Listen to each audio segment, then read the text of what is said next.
जब तक दिल में जान फिर हम उसका उच्चारण इसका जब तक दिल में जान सम्माननीय जातीय पताका एठारे उपस्थित थिबा मोर प्रधान शिक्षयित्री एवं मोर शिक्षक शिक्षयित्री एवं मोर अति आदरणीय छोट बड़ भाई और भौणी माने तथा मोर गुरुजी गुरुमानंद तथा आज आम एठारे काहीकि एकत्रित होइछु ताहा आप समस्तक जणा आम देशर 79तम स्वाधीनता दिवस पालन करूछु।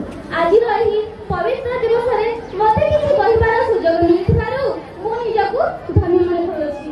स्वाधीन शब्दटी समस्तक पई स्वागत योग्य पराधीनता कष्टदायक अर्थात जेमिति कि बळर पशुपक्षी माने मध्य पंजरीरे रहिबाकु चाहନ୍ତି नाही कारण समस्त मुक्त समस्त स्वाधीन जन्म ठारू मृत्यु मृत्यु ठारू जन्म समस्त स्वाधीनता ही चाहिए। तेणु मो मतरे तो जहाँ नहीं भारते तहाँ नहीं जगते जहाँ नहीं भारते तहाँ नहीं जगते स्वाधीनता हेउछि जन्मगत अधिकार किंतु भारत बहु वर्ष धरि तार स्वाधीनता को हराइथिला।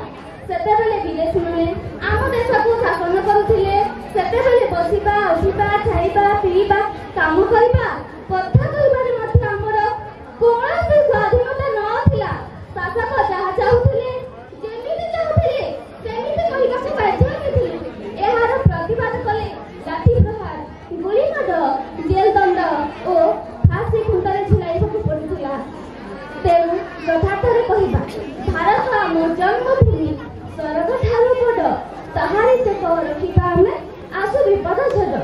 भारत आम जन्मभूमि स्वर्ग ठारू बड़ ताहारी टेक रखिबा आमे आसु विपद झड़ अर्थात ता सत्य मध्य देशर साहसी माने मातृभूमि को इंग्रेज शासन मुक्त कराइबा पई ब्रिटिश फौज आगे ठिया होइथिले।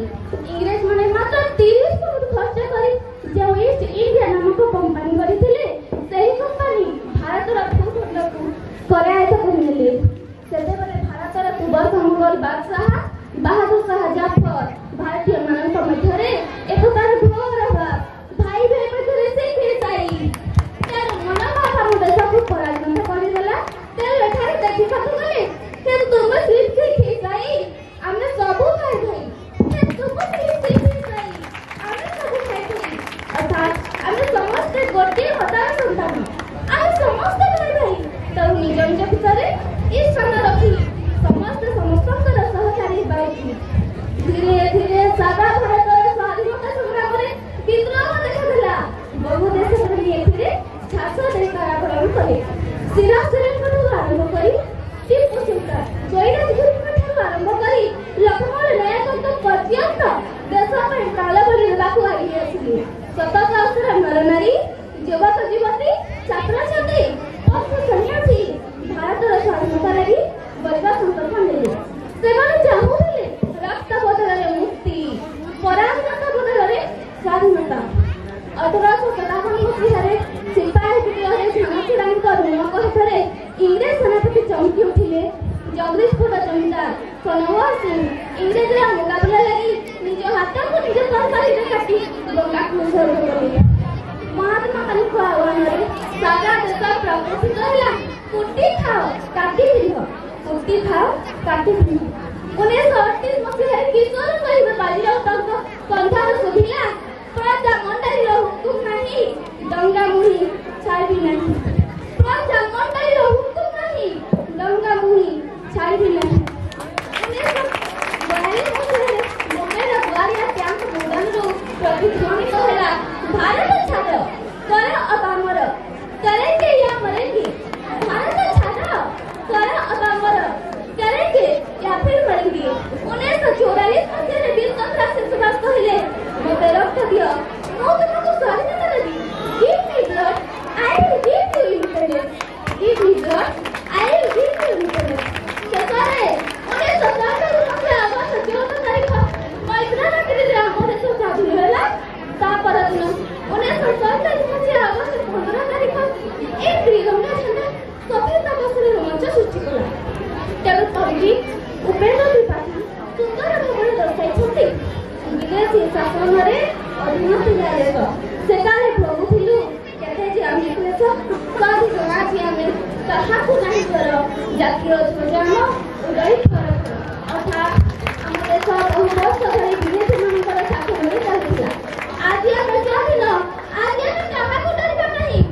ତେଣୁ ମୋ ଦୃଷ୍ଟିରେ ଆମ ଦେଶ ସ୍ୱାଧୀନ ଦେଶ ତ, କିନ୍ତୁ ଆପଣମାନେ ବି ଭଲ ଭାବରେ ଜାଣନ୍ତି ଏ ଦେଶ ଏବେ ବି ବିଭିନ୍ନ ସମୟ ପରିସ୍ଥିତିରେ ଗତି କରୁଛି। ନିରକ୍ଷରତା, ଦାରିଦ୍ର୍ୟତା, କୁସଂସ୍କାର, ଅପବିଶ୍ୱାସ ଏଭଳି ଭଳି ଦେଶରେ ଦେଖା ମିଳୁଛି। ଦୁର୍ନୀତି ପରି ମହା ସମସ୍ୟାରେ ପଡ଼ି ଏବେ ବି ଲୋକ ଛଟପଟ ହେଉଛନ୍ତି। ଛୁଆ ବୋଲି ନୁହେଁ, ଏବେ ବି ବହୁ ଲୋକଙ୍କୁ କବଳିତ କରି ରହୁଛି। ଏବେ ବି ଦେଶର ହଜାର ହଜାର ଶିଶୁ ପାଠ ପଢିବା ବୟସରେ ପର ଘରେ ମୁଳ ଲାଗି ପେଟ ବସୁଛନ୍ତି। ଅନାହାରର ସମସ୍ୟା ଏବେ ବି ପିଛା ହେଉନି। ଆପଣମାନେ ଜାଣିଛନ୍ତି ଅସୀମା ନିର୍ଭୟା ପରି କେତେ ଝିଅଙ୍କର ବଳାତ୍କାର ବୃଦ୍ଧି ବିଗତ କିଛି ଦିନ ହେବ ଏଫ୍ଆଇଆର୍ କଲେଜର ସନ୍ନ୍ୟାସୀ ଦିଦିଙ୍କର ଛାତିଥରା ଘଟଣା ଆପଣମାନେ ଜାଣିଛନ୍ତି। ଆଜି ଆମେ ସ୍ୱାଧୀନ, କିନ୍ତୁ କାହିଁକି ଏ ଦୁର୍ନୀତିକୁ ସାମ୍ନା କରିବାକୁ ପଡୁଛି? କାହିଁକି ଆପଣମାନେ ଜାଣିଛନ୍ତି ଆଜିର ଏ ଦିନଟି ଆମ ପାଇଁ ଖୁବ୍ ଗୁରୁତ୍ୱପୂର୍ଣ୍ଣ।